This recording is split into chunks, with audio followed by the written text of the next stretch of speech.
आज 28 जानेवारी. पाहूया आजचे दिनविशेष. आजच्याच दिवशी 1961 मध्ये HMT वॉचेस हा भारतातील पहिला घड्याळांचा कारखाना बंगलोर येथे सुरू झाला. बांगलादेशचे प्रथम राष्ट्राध्यक्ष शेख मुजीबुर रहमान यांची हत्या करणाऱ्या 5 जणांना 28 जानेवारी 2010 रोजी फाशी देण्यात आली.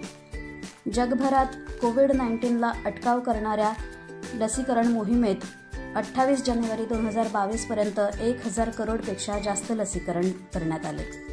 सायमन गो बॅकचा नारा देणारे पंजाब केसरी लाला लजपत राय यांची आज जयंती. 28 जानेवारी 1865 रोजी त्यांचा जन्म झाला होता. स्वतंत्र भारताचे पहिले लष्कर प्रमुख फील्ड मार्शल KM करियप्पा यांचा 28 जानेवारी 1899 रोजी जन्म झाला. अणुऊर्जा आयोगाचे चौथे अध्यक्ष डॉक्टर राजा रामण्णा यांचा 28 जानेवारी 1925 रोजी जन्म झाला. मेवाती घराण्याचे शास्त्रीय गायक पंडित जसराज यांचा 28 जानेवारी 1930 रोजी जन्म झाला.